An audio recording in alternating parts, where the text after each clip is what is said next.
इस दुनिया में अगर कोई सबसे बड़ा सत्य है तो वह है हमारी मृत्यु, जिसे चाहकर भी इंसान टाल नहीं सकता।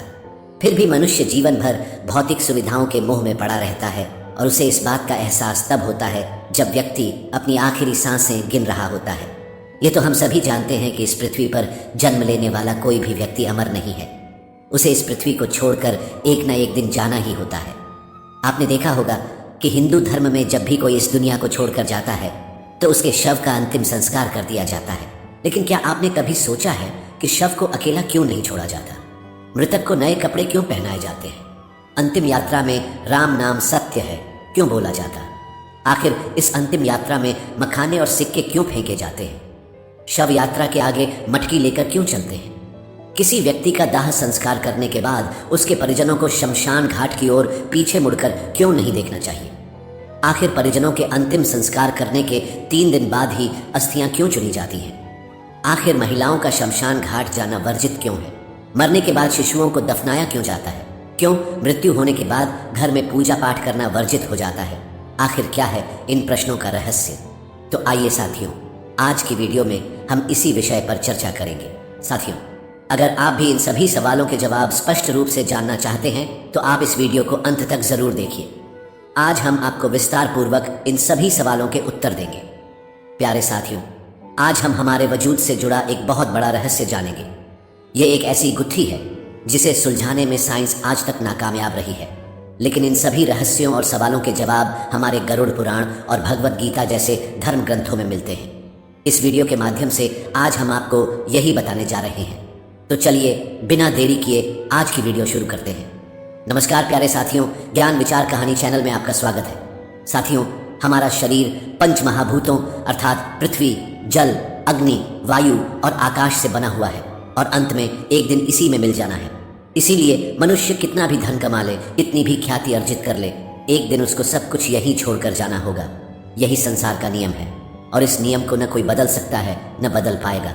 गीता में भी श्री कृष्ण भगवान कहते हैं, जिसने जन्म लिया है उसकी मृत्यु निश्चित है और जिसकी मृत्यु हुई उसका अगला जन्म भी निश्चित है। यह चक्र निरंतर चलता ही रहता है।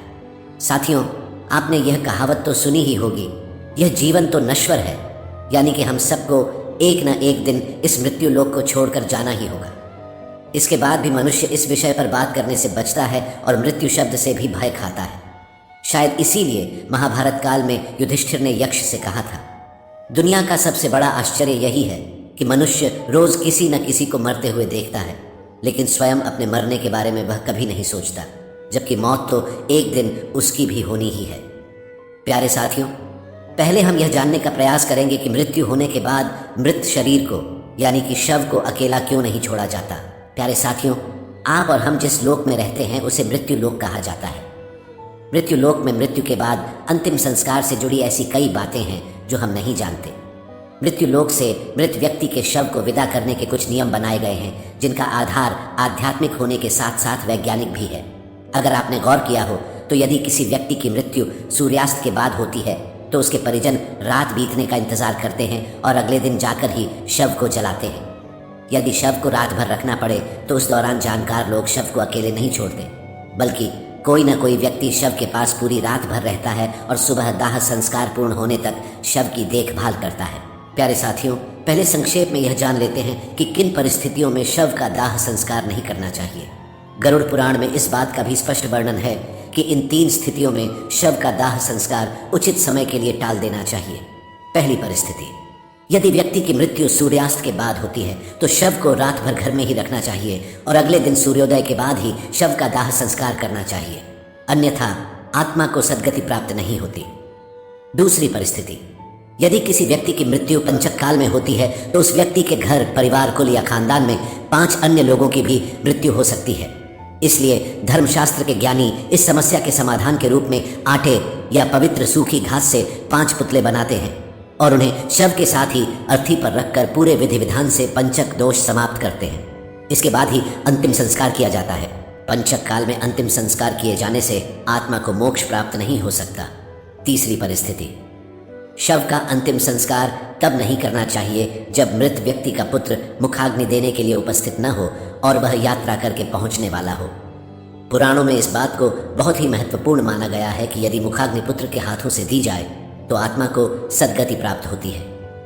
साथियों, अब बिना देर किए यह भी जान लेते हैं कि मृत्यु के बाद शव को अकेला क्यों नहीं छोड़ना चाहिए। इसके पीछे क्या मान्यताएं और वैज्ञानिक तथ्य हैं। मृत्यु के बाद आत्मा 13 दिनों तक घर में निवास करती है। गरुड़ पुराण में बताया गया है कि मृतक का शव पूजनीय हो जाता है। ऐसे में दाह संस्कार से पहले शव को अकेला नहीं छोड़ा जाना चाहिए, अन्यथा यह आत्मा का अपमान होता है।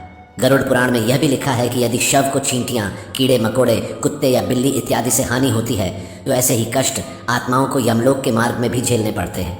इसलिए परिवारजनों की यह जिम्मेदारी बनती है कि मृतक के शरीर की सुरक्षा करें। रात के समय तामसिक शक्तियां अधिक प्रबल होती हैं। जब शरीर से आत्मा निकल जाती है तो शरीर निर्जीव हो जाता है। ऐसी स्थिति में अन्य बुरी शक्तियां शरीर को अपने वश में करने का प्रयास कर सकती हैं। इसकी संभावना को खत्म करने के लिए किसी व्यक्ति का मृतक के शरीर के पास रहना आवश्यक होता है। यदि वैज्ञानिक कारण की बात करें तो विज्ञान कहता है कि जिस क्षण आत्मा शरीर को छोड़कर अलग होती है उसी क्षण से शरीर का क्षय शुरू हो जाता है। इससे मृत शरीर से दुर्गंध आने लगती है। इस दुर्गंध को कम करने और वातावरण को धार्मिक बनाए रखने के उद्देश्य से मृत शरीर के आसपास अगरबत्ती, धूप और दीपक जलाए जाते हैं। ऐसा करने की जिम्मेदारी उस व्यक्ति की होती है जो शव की देखभाल करता है। इस बात की भी संभावना होती है कि तंत्र मंत्र करने वाले लोग मृतक के शरीर को नुकसान पहुंचा सकते हैं, जिससे मृत आत्मा संकट में पड़ सकती है। इसलिए किसी भी तांत्रिक को मृत शरीर के पास नहीं आने देना चाहिए।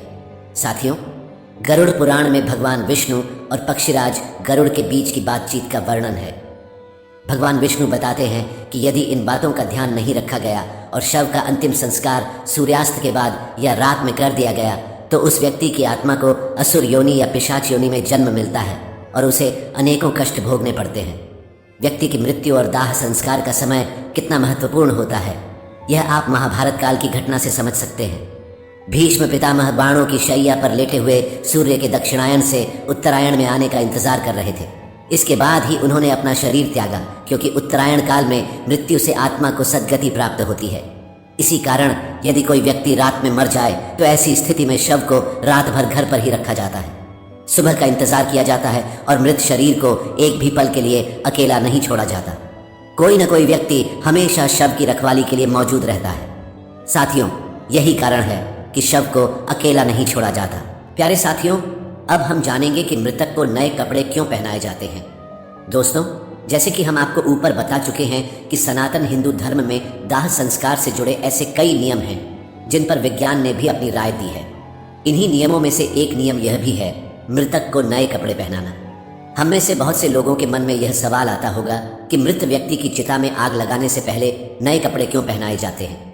यदि नए कपड़े न पहनाए जाएं तो आत्मा का क्या होगा, आत्मा का कपड़े से क्या संबंध होता है। इसके साथ ही साथ हम यह भी जानेंगे कि मृत व्यक्ति के जो कपड़े परिवार के सदस्य निशानी के रूप में रख लेते हैं या उनकी याद में पहनते हैं, ऐसा करने से मृत आत्मा को क्या होता है और गरुड़ पुराण में इस विषय पर क्या कहा गया है। दोस्तों, हिंदू धर्म के अनुसार मृतक के शव को गंगा जल से नहलाकर नए वस्त्र पहनाकर उसे विदा किया जाता है। आइए पहले यह जान लेते हैं कि मृत व्यक्ति को दाह संस्कार से पहले स्नान क्यों करवाया जाता है। हिंदू धर्म के 18 पुराणों में से एक गरुड़ पुराण में इस बारे में विस्तार से बताया गया है। गरुड़ पुराण के अनुसार भगवत नाम एवं गोत्र का उच्चारण करते हुए मृत व्यक्ति को नहलाने की बात की गई है, और यदि किसी कारणवश तीर्थ स्थल में अंतिम संस्कार नहीं हो रहा हो तो ऐसी स्थिति में मृत देह को स्नान कराने के लिए पानी में गंगा जल मिलाकर स्नान करवाना चाहिए। इस दौरान यह ध्यान में रखें कि भगवत नाम जप का उच्चारण नहीं रुकना चाहिए, क्योंकि मंत्र उच्चारण करते हुए नहलाने वाले इंसान के हाथों से स्पर्श किया हुआ जल भी अभिमंत्रित हो जाता है, जिससे यह जल जहाँ भी पड़ता है अपने आसपास का वातावरण शुद्ध कर देता है। जब यही पवित्र जल मृत व्यक्ति के देह पर पड़ता है तो उस शरीर का रज तत्व और तम कणों का आवरण नष्ट हो जाता है और आत्मा का शरीर से मोह कम होता है। दोस्तों, जिस रज और तम कणों की बात हम यहाँ पर कर रहे हैं वह प्रकृति से ही उत्पन्न हुए 3 गुण हैं। पहला सतोगुण, दूसरा रजोगुण और तीसरा तमोगुण, जो अविनाशी जीवात्मा को शरीर में बांधते हैं। साथियों, इस बात को आसान शब्दों में समझें तो मृत देह का अंतिम संस्कार से पहले इस प्रकार स्नान कराने से उसकी आंतरिक शुद्धि होती है। इसके बाद शरीर पर चंदन, तिल के तेल और घी का लेप लगाना चाहिए। फिर उस शव को नए वस्त्र पहना देना चाहिए। गरुड़ पुराण के अनुसार किसी भी शव को बिना वस्त्रों के नहीं जलाना चाहिए। मृतक के शरीर को वस्त्र से पूरी तरह ढक देना चाहिए और इस बात का विशेष रूप से ध्यान रखना चाहिए कि मृतक के वस्त्र नए हों, शुद्ध हों और सफ़ेद रंग के हों। हिंदू धर्मशास्त्रों में सफ़ेद रंग को शांति और पवित्रता का रंग माना जाता है, इसीलिए मृत देह के शरीर को सफ़ेद कपड़ों से ढका जाता है। सनातन धर्म में सफ़ेद रंग को शुद्धता और मोक्ष का प्रतीक भी माना जाता है। गरुड़ पुराण में यह भी बताया गया है कि मृत व्यक्ति को पहनाए जाने वाले वस्त्रों को पहले थोड़ी देर धूप में रखना चाहिए और हो सके तो गोमूत्र या गंगा जल का छिड़काव करके उन्हें शुद्ध कर लेना चाहिए। ऐसा करने से कपड़ों के माध्यम से मृत व्यक्ति के शरीर के चारों ओर एक पवित्र कवच बन जाता है, जो शव को बुरी शक्तियों के संपर्क में आने से बचाता है। साथ ही साथ ऐसा माना जाता है कि मृतक यमलोक की नई यात्रा पर जा रहा है। ऐसे में नए वस्त्र पहनाकर ही उसे विदा किया जाना चाहिए। इसके बाद अंतिम संस्कार की विधि को आगे बढ़ाते हुए मृतदेह को चिता पर रख दिया जाता है और उसके ऊपर पुष्प, चंदन और 5 प्रकार की पवित्र लकड़ियों को रखकर मुखाग्नि दे दी जाती है। दोस्तों, दाह संस्कार के बाद अस्थियों की राख एवं अस्थियों को गंगा आदि पवित्र नदियों में प्रवाहित कर देना चाहिए। ऐसा करने से उस मनुष्य के सारे पाप धुल जाते हैं और उसकी आत्मा पाप मुक्त हो जाती है। आत्मा की शुद्धि और पाप मुक्ति के लिए ही मृतक के परिवार द्वारा नए कपड़े पहनाते हुए उसे आदर पूर्वक विदा किया जाता है और आत्मा की शांति के लिए प्रार्थना की जाती है। प्यारे साथियों, आइए अब हम आपको बताते हैं कि मृत व्यक्ति के कपड़े निशानी के तौर पर रखने से आखिर होता क्या है। दोस्तों, जब हमारा कोई अपना इस दुनिया से चला जाता है तो अक्सर हम उनकी वस्तुओं को उस व्यक्ति की याद के रूप में संभाल कर रख लेते हैं। इन वस्तुओं में आमतौर पर कपड़े और उस व्यक्ति की पसंदीदा चीजें भी होती हैं। कई बार ऐसा भी होता है कि मृतक के कपड़े उनके घर वाले पहन लेते हैं, लेकिन ऐसा कभी नहीं करना चाहिए। सनातन धर्म के अनुसार मृत व्यक्ति के कपड़े पहनने की सख्त पाबंदी है। मान्यता है कि मृतक की आत्मा का अपनी चीजों से जुड़ाव बना रहता है और मृतक के कपड़ों को पहनने से आत्मा का हमारी तरफ आकर्षण बढ़ता है, जिससे मोक्ष प्राप्ति में हानि होती है। ऐसा भी माना जाता है कि अगर कोई उस मृत व्यक्ति के कपड़े पहनता है तो वह उस व्यक्ति से जुड़ी यादों से बाहर नहीं आ पाता है। इसीलिए अगर हम किसी मृत व्यक्ति का सामान अपने इस्तेमाल में लाते हैं तो यह हमें मानसिक रूप से कमजोर बनाता है, क्योंकि हम उस व्यक्ति के न होने के दुखद क्षण को भूल नहीं पाते और वह व्यक्ति हमें बार बार याद आता रहता है। इसीलिए कहा जाता है कि आपको मृतक की कोई भी वस्तु या कपड़े आदि उपयोग की हुई चीजें इस्तेमाल में नहीं लानी चाहिए। इन्हें हमेशा दान कर देना चाहिए। प्यारे साथियों, अब तक हमने जाना कि मृतक को नए कपड़े क्यों पहनाए जाते हैं और अब हम जानेंगे कि अंतिम यात्रा में राम नाम सत्य है, यह क्यों बोला जाता है। अंत में हम बताएंगे कि शव यात्रा में मृत व्यक्ति के ऊपर मखाने और सिक्के क्यों फेंकते हैं। साथियों, हिंदू धर्म में आपने देखा होगा, मृत्यु के बाद जो लोग व्यक्ति की अंतिम यात्रा में जाते हैं पूरे रास्ते भर राम नाम सत्य है, राम नाम सत्य है बोलते रहते हैं। क्या आपको पता है कि ऐसा क्यों कहा जाता है? अंतिम यात्रा के दौरान राम का ही नाम क्यों लिया जाता है? आखिर क्यों महादेव भी राम नाम की महिमा का गुणगान करते हैं? साथ ही हम यह भी देखेंगे कि कैसे राम नाम के जाप का चमत्कारिक प्रभाव आपके जीवन पर पड़ता है। कैसे राम नाम के प्रभाव से वाल्मीकि जैसे एक साधारण डाकू त्रिकालदर्शी महर्षि वाल्मीकि बन जाते हैं और रामायण जैसे महाकाव्य की रचना करते हैं। साथियों, गोस्वामी तुलसीदास जी ने अपनी एक चौपाई में कहा है, तुलसी अपने राम को रीझ भजो या खींच, भौम पड़ा जामे सभी उल्टा सीधा बीज। इस चौपाई का अर्थ है कि राम का नाम जैसे भी लिया जाए, चाहे प्रेम से या गुस्से से, यह ठीक वैसे ही फल देगा जैसे कि खेत में पड़ा बीज, चाहे उल्टा हो या सीधा पौधा बनकर फल देता है। तुलसीदास जी से एक भक्त ने पूछा था कि जब मन भक्ति करने का नहीं करता तब भी मंत्र जाप करने से क्या फल मिलता है। तुलसीदास जी ने कहा कि जैसे जमीन में बीज बोने के समय यह नहीं देखा जाता कि बीज उल्टे पड़े हैं या सीधे, लेकिन समय आने पर सभी बीज अंकुरित हो जाते हैं और सभी उल्टे सीधे बीजों से फसल तैयार हो जाती है। इसी तरह राम नाम का जाप कैसे भी किया जाए उसका फल अवश्य ही मिलता है। दोस्तों, पद्म पुराण में एक प्रसंग मिलता है।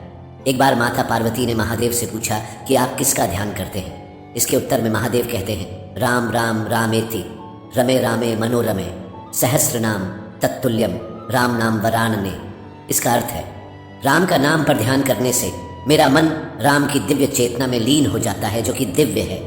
यह राम नाम विष्णु सहस्त्र नाम के तुल्य है, अर्थात भगवान विष्णु के हजारों नामों के बराबर है। एक बार भगवान शिव ने अपनी पार्वती जी से अपने ही साथ भोजन करने का अनुरोध किया। भगवती पार्वती जी ने यह कहकर टाला कि वे विष्णु सहस्त्र नाम का पाठ कर रही हैं। थोड़ी देर तक प्रतीक्षा करके शिवजी ने जब पुनः पार्वती जी को बुलाया तब भी पार्वती जी ने यही उत्तर दिया कि वे विष्णु सहस्त्र नाम के पाठ के विश्राम के पश्चात ही आ सकेंगी। शिव जी को शीघ्रता थी, भोजन ठंडा हो रहा था, अतः भगवान शिव ने कहा, पार्वती राम राम कहो। एक बार राम कहने से विष्णु सहस्त्र नाम का संपूर्ण फल मिल जाता है, क्योंकि श्री राम नाम ही विष्णु सहस्त्र नाम के तुल्य है। इस प्रकार शिव जी के मुख से राम इस 2 अक्षर के नाम का विष्णु सहस्त्र नाम के समान सुनकर राम नाम का जप करके पार्वती जी ने प्रसन्न होकर शिव जी के साथ भोजन किया। भगवान शिव पार्वती जी से कहते हैं, पार्वती श्री राम नाम का जाप जागृत, स्वप्न और सुषुप्ति इन तीनों अवस्थाओं में करना चाहिए। पार्वती मैं भी इन्हीं मनोरम राम नाम में रमता हूँ। भक्तों अब जानेंगे राम का अर्थ क्या है। राम का अर्थ है प्रकाश, किरण एवं आभार। जैसे शब्दों के मूल में राम है, रा अक्षर का अर्थ है आभा और माँ अक्षर का अर्थ है मैं या मेरा, तो राम शब्द का अर्थ हुआ मेरे भीतर का प्रकाश अथवा मेरे हृदय में प्रकाश। धर्म ग्रंथों में यह भी बताया गया है कि जिस तरह मृत्यु एक अटल सत्य है, ठीक उसी तरह इस संसार में राम का नाम भी सर्वथा सत्य है। दोस्तों अंतिम यात्रा के दौरान राम नाम सत्य है का नारा लगाने का मतलब मृतक को सुनाना नहीं होता, बल्कि इसका उद्देश्य चल रहे परिजनों और मित्रों को यह समझाना होता है कि जिंदगी में और जिंदगी के बाद भी केवल राम नाम ही सत्य है, बाकी सब व्यर्थ है। महाभारत में भी राम नाम की महिमा के ऊपर एक प्रसंग मिलता है जिसमें युधिष्ठिर यह बताते हैं कि अंतिम यात्रा के दौरान राम नाम सत्य का नारा क्यों लगाया जाता है। जब मृतक के शरीर को श्मशान ले जाया जाता है तब उसके पीछे चल रहे लोग राम नाम सत्य है बोलते हैं, परंतु जब मृतक का संस्कार समाप्त हो जाता है और वह पंचतत्व में विलीन हो जाता है, इसके बाद साथ गए लोग जब वापस आते हैं तो वे राम नाम को भूलकर अपनी अपनी दुनिया में व्यस्त हो जाते हैं और उसकी संपत्ति को प्राप्त करने के लिए आपस में लड़ने लगते हैं। इसके आगे युधिष्ठिर कहते हैं कि हर मनुष्य अपने जीवन में कभी न कभी किसी न किसी की अंतिम यात्रा में अवश्य जाता है और राम नाम सत्य है का नारा लगाता ही है, परंतु श्मशान घाट के बाहर आते ही वह इस सत्य को भूल जाता है। मनुष्य इतनी बड़ी सच्चाई को प्रत्यक्ष देखकर भी स्वीकार क्यों नहीं करता? इस बात से बढ़कर इस दुनिया में आश्चर्य और क्या हो सकता है? प्यारे साथियों, आप सोच रहे होंगे कि केवल राम का नाम ही सत्य क्यों है। ऐसा इसलिए है क्योंकि जब राम नाम का जाप किया जाता है तब मृतक की आत्मा को मुक्ति मिलती है। ऐसा माना जाता है कि अंतिम यात्रा के दौरान राम का नाम बोलने से मृतक जन्म और मृत्यु के चक्र से मुक्त हो जाता है और उसे श्री हरि के चरणों में स्थान मिलता है। इतना ही नहीं, शास्त्रों में यह भी बताया गया है कि राम नाम जपने से मनुष्य के मन में बुरे विचारों का आना बंद हो जाता है। इसके प्रभाव से मनुष्य बुरे कर्म करना छोड़ देता है और सत्य के मार्ग पर चलने लगता है। राम नाम का जाप करने से मृतक के परिवार वालों को भी मृतक को भूलने में मदद मिलती है। जब भी किसी प्रिय की मृत्यु होती है तो लोग काफी निराश हो जाते हैं। ऐसी स्थिति में एक राम नाम ही वह मंत्र है जो उन्हें दुख की घड़ी से बाहर निकालने में मदद करता है। साथियों, आपको और हमें राम का नाम एक सामान्य नाम जैसा लग सकता है, लेकिन जब आप इसी शब्द को रामायण के संदर्भ से देखेंगे तो राम नाम बहुत विस्तृत हो जाता है। राम नाम का प्रभाव इतना है कि वाल्मीकि जैसे खूंखार डाकू को महर्षि बना सकता है। ऐसी मान्यता है कि महर्षि वाल्मीकि पहले रत्नाकर नाम के एक खूंखार डाकू थे। वाल्मीकि का जन्म लोभ प्रजाति में हुआ था। बाल्यावस्था में ही एक भीलनी ने उन्हें चुरा लिया था और भील समाज में ही उनका लालन पालन हुआ। भील परिवार के लोग जंगल के रास्ते से गुजरने वाले लोगों को लूटते थे। रत्नाकर ने भी अपने परिवार के साथ डकैती और लूटपाट का काम करना शुरू कर दिया। मान्यता है कि एक बार साधुओं की एक मंडली जंगल से गुजर रही थी। रत्नाकर ने साधुओं को लूटने और उनकी जान लेने का प्रयास किया, लेकिन साधुओं के तेजस्वी प्रभाव में आने के बाद उनमें बदलाव आया। उन्होंने अपने कर्मों के लिए माफी मांगी और साधुओं से अपने उद्धार का मार्ग बताने का आग्रह किया। साधुओं ने उन्हें तमसा नदी के तट पर राम नाम का जाप करने को कहा। दोस्तों, केवल राम नाम के जाप से उनके जीवन में ऐसा परिवर्तन हुआ कि वे त्रिकालदर्शी हो गए और श्री राम के जन्म से पहले ही उन्होंने 24,000 श्लोकों में रामायण की रचना कर दी। साथियों, तो ये थी हमारे राम नाम की महिमा। हमने अब तक समझा कि कैसे राम का नाम आपको भवसागर से पार कर सकता है। आइए साथियों, अब जानते हैं शव यात्रा में मखाने और सिक्के क्यों फेंके जाते हैं। दोस्तों, मखाना फेंकने का कारण है समाज को शिक्षा देना कि यह अहंकार त्यागने का समय है। मृत व्यक्ति को सामने देखकर समाज यह सीखे। मखाना को सांकेतिक रूप में इस्तेमाल किया जाता है क्योंकि जिस तरह से मखाना बाहर से फूला हुआ होता है और दबाव डालने पर सिकुड़ जाता है, ठीक उसी तरह व्यक्ति जब जिंदा होता है तो कई चीज़ों के लिए बाहर से घमंडी हो जाता है, लेकिन मरने के बाद वह एक लाश बनकर रह जाता है। सिक्का फेंक कर यह संदेश दिया जाता है कि जो इंसान जिंदगी भर उसके पीछे भागता रहा है, वह मरने के बाद अपने आसपास सैकड़ों सिक्के होते हुए भी उन्हें उठा नहीं सकता। हिंदू शास्त्रों के अनुसार मृत्यु के बाद व्यक्ति की आत्मा परमात्मा में लीन हो जाती है, इसलिए शव यात्रा देखना शुभ माना जाता है। शास्त्रों के अनुसार किसी की अंतिम विदाई देखने से व्यक्ति को पुण्य की प्राप्ति होती है। शव यात्रा के महत्व को गरुड़ पुराण में इस तरह लिखा गया है कि यदि कोई व्यक्ति किसी मृत व्यक्ति को कंधा देता है तो उस व्यक्ति को एक यज्ञ के बराबर का पुण्य मिलता है।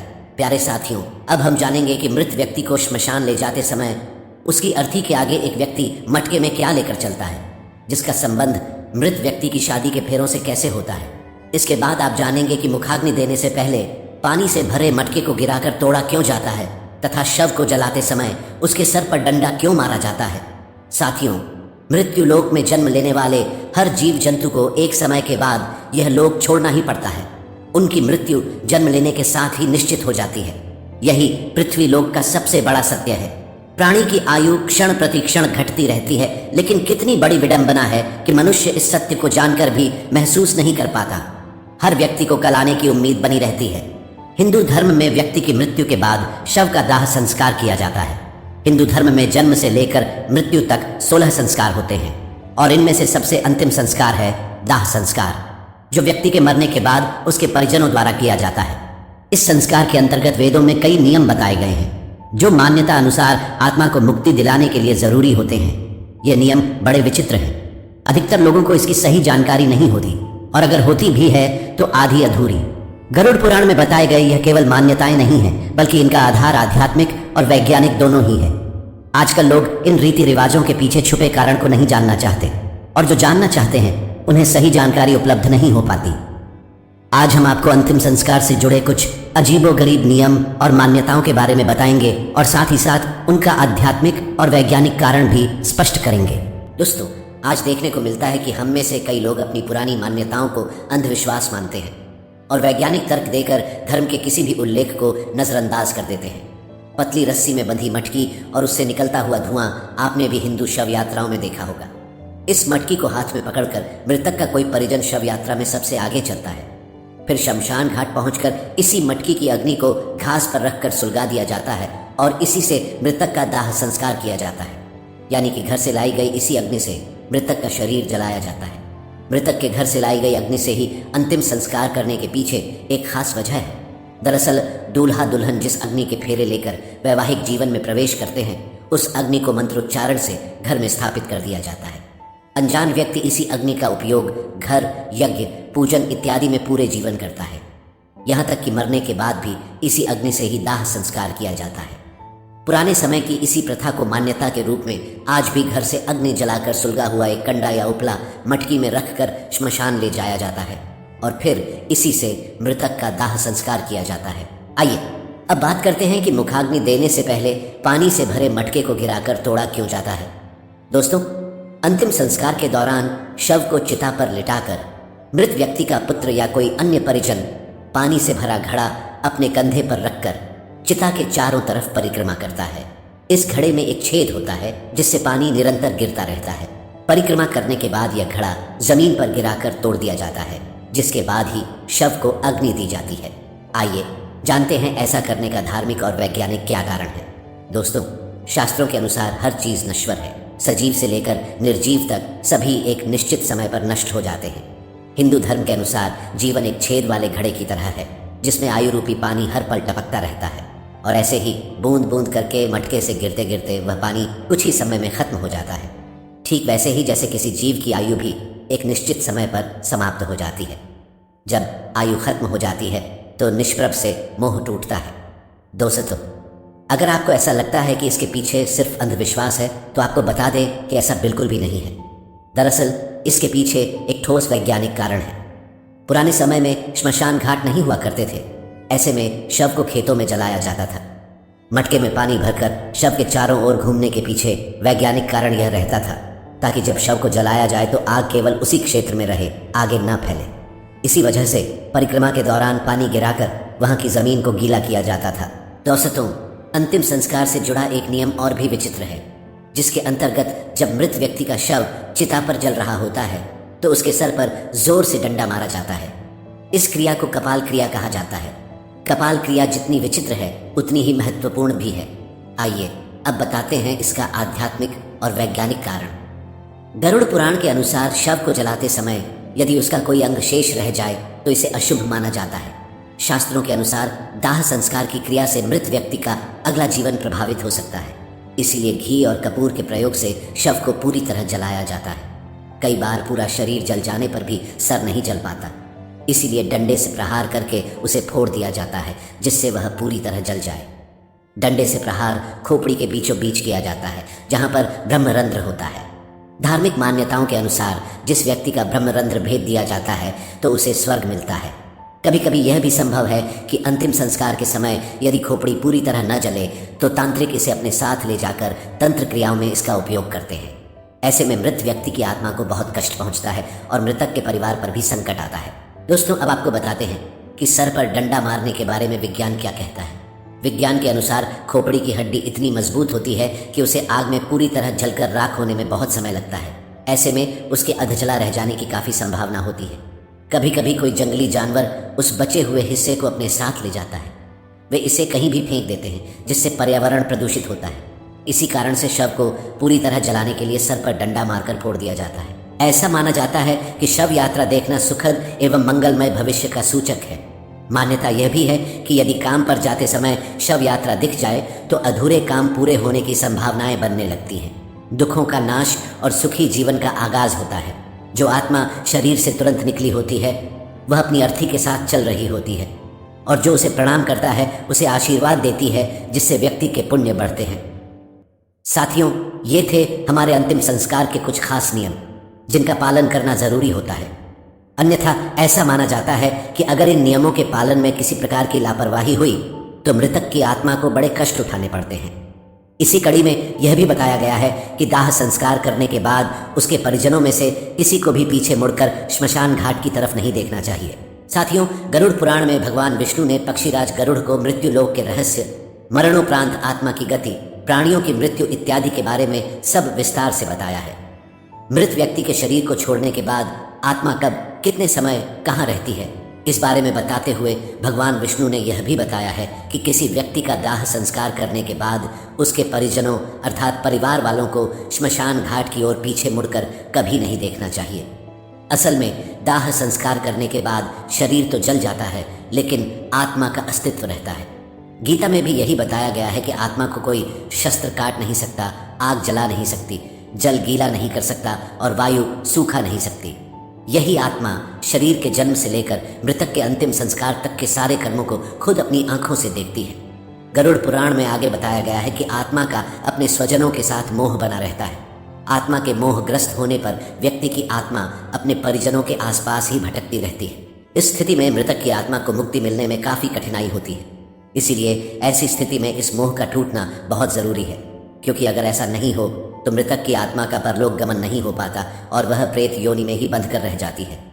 मृतक की आत्मा और परिजनों के मध्य इस मोह को तोड़ने के लिए यह स्पष्ट आदेश है कि दाह संस्कार के बाद कोई भी स्वजन पीछे मुड़कर न देखे, जिससे मृतक की आत्मा को ऐसा लगे कि उसके परिजन अब उससे मोह नहीं करते और वे उसे अग्नि को समर्पित कर अपने सांसारिक जीवन में वापस जाना चाहते हैं। परंतु यदि किसी ने पीछे मुड़कर देखा तो मृतक की आत्मा को यह लगेगा कि परिजनों के अंदर अभी भी मृत व्यक्ति के प्रति बहुत लगाव है और वह आत्मा वापस लौटने का प्रयास करती है। लेकिन अगर किसी ने पीछे मुड़कर नहीं देखा तो मृतक की आत्मा को यह समझने में आसानी होगी कि उसका इस लोक में समय पूरा हो गया और वह अपने मन को दूसरे लोक में जाने के लिए तैयार कर ले। मृत व्यक्ति की आत्मा के मोह को भंग करने के उद्देश्य से और भी कई कर्मकांड हैं जो 13 दिन तक किए जाते हैं। पीछे मुड़कर न देखना शुरुआती चरण में आता है। श्मशान में जलती चिता की ओर पीछे मुड़कर देखने पर मृतक की आत्मा जीवित व्यक्ति को प्रभावित करके सताने भी लग सकती है। बच्चे आत्मा के प्रभाव में जल्दी आ जाते हैं। इसीलिए यदि बच्चे श्मशान घाट गए हों तो श्मशान से लौटते समय बच्चों को सबसे आगे रखना चाहिए। दाह संस्कार के बाद पीछे मुड़कर न देखना आत्मा को एक प्रकार का संदेश देना होता है कि अब मृत व्यक्ति की आत्मा का उसके परिजनों से संबंध तोड़ने का समय आ गया है। मोह के बंधन से मुक्त होकर मुक्ति के लिए अब आगे बढ़ो। आत्मा की मुक्ति से जुड़ा एक और महत्वपूर्ण प्रसंग यह भी है कि जिस मनुष्य की अकाल मृत्यु हो जाती है, चाहे वह दुर्घटना, आत्महत्या, कोई बीमारी या किसी अन्य कारण से हो, तो ऐसे इंसान की आत्मा को जल्दी मुक्ति नहीं मिल पाती। परंतु अगर उसके कर्म बहुत ही अच्छे हों तो सद्गति प्राप्त होती है, वरना काफी कष्ट उठाने पड़ते हैं। हालांकि गरुड़ पुराण में अकाल मृत्यु को लेकर भी कई कर्मकांड बताए गए हैं। उनका पालन पूरे वैदिक तरीके से होना चाहिए। इसीलिए दाह संस्कार के बाद श्मशान घाट की तरफ पीछे मुड़कर नहीं देखना चाहिए। प्यारे साथियों, अब हम जानेंगे कि परिजनों के अंतिम संस्कार करने के 3 दिन बाद ही अस्थियां क्यों चुनी जाती हैं। अस्थि विसर्जन में समय का बहुत महत्व है और इसलिए दाह संस्कार के बाद अधिकतम तीसरे या चौथे दिन तक अस्थि विसर्जित कर देना ही उपयुक्त माना गया है। अब सवाल उठता है कि तीसरा या चौथा दिन ही क्यों, और अगर अस्थि विसर्जन तीसरे या चौथे दिन तक ना हो पाए तो क्या करें। दोस्तों, अस्थि विसर्जन किसी मृत व्यक्ति के दाह संस्कार के बाद किया जाने वाला एक अनुष्ठान है। इसका अर्थ होता है चिता में जल गए मृत व्यक्ति की हड्डियों और राख को जल में विसर्जित करना। शास्त्रों के अनुसार अस्थियों को पवित्र नदियों में ही विसर्जित करना चाहिए, जिसमें सबसे ज्यादा महत्व गंगा नदी का है। इसलिए हर साल करोड़ों की संख्या में लोग हरिद्वार और वाराणसी जैसे पुण्य स्थानों पर देश के हर कोने से अस्थि विसर्जन के लिए आते हैं। दोस्तों, अस्थियों का विसर्जन एक साधारण प्रक्रिया नहीं है। यह कार्य इतना महत्वपूर्ण है कि अगर इसे सही समय से सही नियम के साथ ना किया जाए तो आत्मा को मुक्ति नहीं मिलती। ऐसा इसलिए है क्योंकि धर्म ग्रंथों में कहा गया है कि भौतिक शरीर 5 महाभूतों अर्थात 5 तत्वों से मिलकर बना है: पृथ्वी, जल, अग्नि, वायु और आकाश। दाह संस्कार की क्रिया में जब शरीर को जलाया जाता है तो पृथ्वी, अग्नि, वायु और आकाश को अपना अपना तत्व वापस मिल जाता है, लेकिन जब तक जल तत्व को अपना अंश नहीं मिलता तब तक चक्र पूरा नहीं होता। और इसीलिए यदि अस्थि विसर्जन सही समय या नियम से ना किया जाए तो आत्मा को मुक्ति नहीं मिलती और ना ही वह नया शरीर धारण कर पाती है। तो आइए जानते हैं अस्थि विसर्जन से जुड़े विशेष नियम क्या हैं। इसके साथ ही साथ हम आपको गरुड़ पुराण और अन्य धर्मशास्त्रों में लिखित गंगा नदी के महत्व और अस्थि विसर्जन के लिए सबसे उपयुक्त नदी होने का कारण भी बताएंगे। इतना ही नहीं, अस्थि विसर्जन नदियों में करने को लेकर विज्ञान क्या कहता है, आज हम ये भी जानेंगे। प्यारे साथियों, हमारे हिंदू धर्म के 18 पुराणों में से एक गरुड़ पुराण में मनुष्य के जन्म और मरण से संबंधित समस्त रहस्यों का वर्णन किया गया है। और इन्हीं विचित्र रहस्यों में है 3 दिन तक अस्थि संचयन करने का सही कारण। इसके अनुसार मृत्यु होने के दूसरे, तीसरे या चौथे दिन तक अस्थि संचयन अर्थात अस्थियों को इकट्ठा कर लेना चाहिए। इसके बाद इन अस्थियों का विसर्जन 10 दिनों के भीतर ही कर देना चाहिए। आज समाज के बहुत से लोग इसका पालन भी करते हैं, लेकिन इसके पीछे का असली रहस्य केवल कुछ लोगों को ही पता है। गरुड़ पुराण में स्पष्ट लिखा है कि जिस व्यक्ति ने चिता को आग लगाई हो उसे अस्थियों का संचयन चौथे दिन करना चाहिए, और अन्य लोग जिन्होंने चिता को मुखाग्नि नहीं दी है उन्हें अस्थियों का संचयन दूसरे या तीसरे दिन ही कर लेना चाहिए। धर्मशास्त्रों के अनुसार अंतिम संस्कार के 3-4 दिन के भीतर ही अस्थि एकत्रित कर लेना चाहिए, क्योंकि दाह संस्कार के दौरान मंत्रों के उच्चारण से अस्थियों में आकाश एवं तेज तत्वों की संयुक्त ऊर्जा विद्यमान हो जाती है। इसका प्रभाव 3-4 दिनों के उपरांत कम होने लगता है, जिससे अस्थियों के चारों ओर निर्मित सुरक्षा कवच की क्षमता भी कम पड़ने लगती है। ऐसे में अनिष्ट शक्तियां या प्रेतात्माएं जो श्मशान घाट में विचरण करती रहती हैं, अस्थियों पर कब्जा करके जीव को कष्ट देती हैं, और ऐसा भी संभव है कि वह अनिष्टकारी शक्तियां उसके माध्यम से मृतक के परिजनों को भी कष्ट देने का प्रयत्न करें।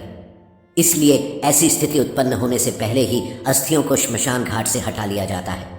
लोगों का मानना है कि जिस व्यक्ति ने मुखाग्नि दी होती है उसे श्मशान या अन्य अपवित्र स्थानों पर नहीं जाना चाहिए, क्योंकि वहां अनिष्टकारी शक्तियां उसको नुकसान पहुंचा सकती हैं। इसलिए आजकल आप लोगों ने भी देखा होगा कि मृतक के परिजन चिता की अग्नि शांत होते ही राख और अस्थियां लेकर घर लौट जाते हैं, जो कि व्यावहारिक दृष्टिकोण से सही भी लगता है। इसका एक कारण यह भी है कि आजकल श्मशान घाट पर एक के बाद एक कई चिताएं जलाई जाती हैं। लोगों को चिता जलाने के लिए जगह ही नहीं मिलती। इसलिए संभव है कि यदि चिता की राख को 3 दिन तक छोड़ दिया जाए तो शायद 3 दिन बाद ना तो अस्थियां मिलेंगी और ना ही राख, और अगर राख मिल भी गई तो वह आपके परिजन की है या किसी और व्यक्ति की राख से मिल गई है, यह पता ही नहीं चलेगा। इसलिए पुराने समय में अस्थि संचयन के लिए 3-4 दिन इंतजार करने की बात तो ठीक है, लेकिन आज के परिप्रेक्ष्य में ऐसा कर पाना थोड़ा मुश्किल जरूर है। लेकिन दोस्तों, अस्थियां एकत्रित करने से पहले यह जान लेना जरूरी है कि जहां शव को अग्नि दी गई थी, अस्थियों को वहां से लाने से पहले विधिवत पूजा करना अनिवार्य है। फिर अस्थियों का संचयन करके उसे मिट्टी के पात्र में रखकर सफेद कपड़े से ढककर गंगा घाट ले जाना चाहिए। इसके पश्चात अस्थियों को दूध एवं जल से धुलकर चंदन लगाकर एक दोने में रखकर गंगा जी में विसर्जित कर देना चाहिए। जिस मृत प्राणी की अस्थि 10 दिन के अंतर्गत गंगा में विसर्जित हो जाती है, उसका ब्रह्मलोक से कभी भी पुनरागमन नहीं होता। गंगा जल में मनुष्य की अस्थि जब तक रहती है, उतने 1000 वर्षों तक वह स्वर्गलोक में विराजमान रहता है। एक बात और है जो आपको ध्यान में रखना चाहिए। जिस दिन अंतिम संस्कार किया गया हो, उस दिन से लेकर अगले 13 दिनों तक, जब तक आत्मा के निमित्त किए जाने वाले श्राद्ध और पिंडदान पूरा नहीं हो जाता, तब तक घर में पवित्रता का वातावरण बनाकर रखना चाहिए। मुख्य रूप से उस व्यक्ति को जिसने चिता को मुखाग्नि दी हो। इस अशौच काल के दौरान घर में पूजा पाठ या कोई मांगलिक कार्यक्रम इत्यादि नहीं किया जाना चाहिए।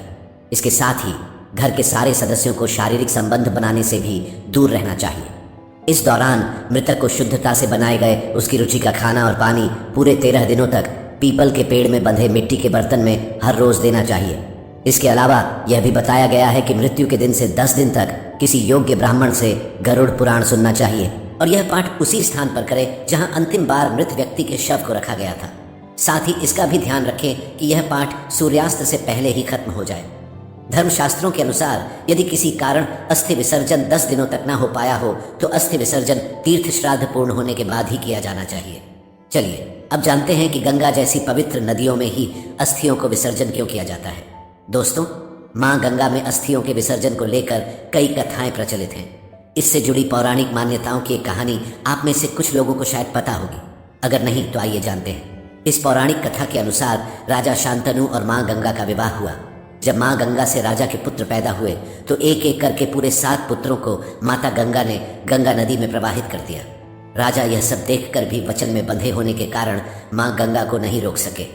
लेकिन जब 8वें पुत्र की बारी आई तो उन्होंने ऐसा करने की वजह पूछी, जिस पर माँ गंगा ने उत्तर दिया कि जिन 7 बच्चों को उन्होंने गंगा नदी में प्रवाहित किया था, वे सब देवता थे जो श्राप के कारण मृत्यु लोक में जन्मे थे। उनके उद्धार के लिए गंगा नदी में विसर्जित करना ही एकमात्र उपाय था। इसी मान्यता के अनुसार अस्थियों को गंगा नदी में विसर्जित किए जाने का प्रचलन शुरू हुआ। विज्ञान के अनुसार अस्थि विसर्जन नदियों में होने के कुछ लाभ भी हैं। इससे जल को पोषक तत्व मिलते हैं, मृदा की उर्वरा शक्ति बढ़ती है जो खेती के लिए अच्छा है। अस्थि विसर्जन से पानी की गुणवत्ता में भी सुधार होता है। तो दोस्तों, आशा है कि आपको यह बात समझ में आ गई होगी कि धर्म ग्रंथों में अस्थियों का संचयन 3 दिन के अंदर ही किए जाने के लिए क्यों कहा गया है और फिर उन अस्थियों को गंगा नदी में ही प्रवाहित करने को इतना महत्व क्यों दिया गया है। प्यारे साथियों, आज के लिए बस इतना ही। उम्मीद करते हैं हमारे द्वारा दी गई जानकारी आपको पसंद आई होगी। साथियों, अगर यह वीडियो आपको पसंद आई हो तो लाइक और शेयर ज़रूर कीजिएगा। अगर आपने हमारे चैनल को सब्सक्राइब नहीं किया है तो ज़रूर करिए। फिर मिलेंगे साथियों अगले वीडियो में एक नई सीख के साथ। तब तक के लिए अपना ख्याल रखिए और हमेशा मुस्कुराते रहिए।